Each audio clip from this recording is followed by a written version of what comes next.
Baka tumuwid kayo ng Taguig. Kapit-bahay din kasi natin yung Taguig, no? Taguig, Pasay. Pero ang ating Yan pala si Zero. Paranaque po sana. Okay? Pag sakaling kinailangan po ng level of care ay sa hospital na, anong hospital po ang ating kapartner dito sa San Martin, sa tingin ninyo? Ha? Sa hospital po tayo pupunta. Hospital 2. Kaya tama, alam nila. Ang District 2 po ng Hospital ng Paranaque, partner po ng health center. In case po na may kinakailangan po ng level of care na para ma-refer sa hospital, ang ating kapartner ay Hospital ng Paranaque, District 2. Pagdating sa laboratory Baka may test, gamot tayo. kinakailangan po ng laboratory test, doktor lang po Ano ba sinabi mag-determine yan. Ha? Hindi lang nakasulat dyan na kayo namimili. Si doktor po ang magsasabi kung kailangan ninyo yan. So, nandiyan po Ibig sabihin sa akin, okay lang to.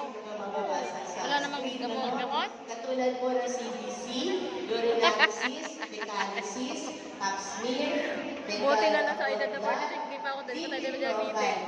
Alam mo, pinapait mo tapos yung po sa Mag-maintenance ka. HbA1c para sa diabetes, meron din po pap smear, OGTT, chest x-ray, and creatinine.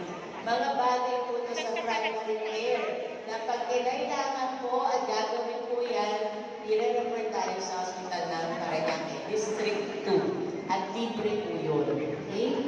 Pagdating naman po sa mga gamot, sino ba dito nag-maintenance na? Dami na natin. Kasama ako dyan. So yung maintenance, yan po, binibili natin sa Mercury, sa Watson, sa South Star Distributors. Pero dahil kayo ay member na po ng PhilHealth, consulta provider po sa San Martin, pwede kayo humingi ng gamot ninyo sa mismo health center. And then, meron din po tayong tinatawag na butika ng Paranaque kung saan kung meron mang gamot na hindi available sa mismo health center, pwede po yan doon sa natin, City Hall, na libreng gamot din. So yan po yung isa pang innovation po ng ating City Health Office na meron pang isang butika na makakakuha po ng gamot. Okay? Yung tatlong proseso, nilapit na namin sa inyo. Ngayong araw na to, kayo po ay pinaka-bilang, special, kasi nagkataon po na health center nyo dyan lang naman, di ba tama po? Pero medyo maliit, hindi po tayo kakasya doon. Kaya ginawa po dito sa eskwelahan, para po yung ating step by step ay malinaw na magagawa para sa inyo. Lahat po ba nakapag-step 1 to 7 po?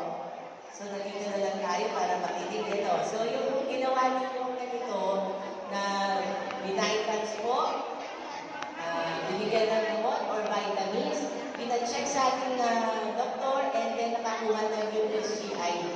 Yan po yung ginagawa natin ngayon. At yan yung ginagawa araw-araw ngayon sa ating health center. Registration, authorization, at health assessment. Kaya thank you po at nagpakita tayo ngayon. At sa mga susunod na araw, pwede yung asawa, anak, kapitbahay, yung mga taong kasama mo sa ganitong programa. Dapat mo Parang mahirap ito hanapin yung dugo mo na yan. Nauna lang po tayo, kaya tayo nandito.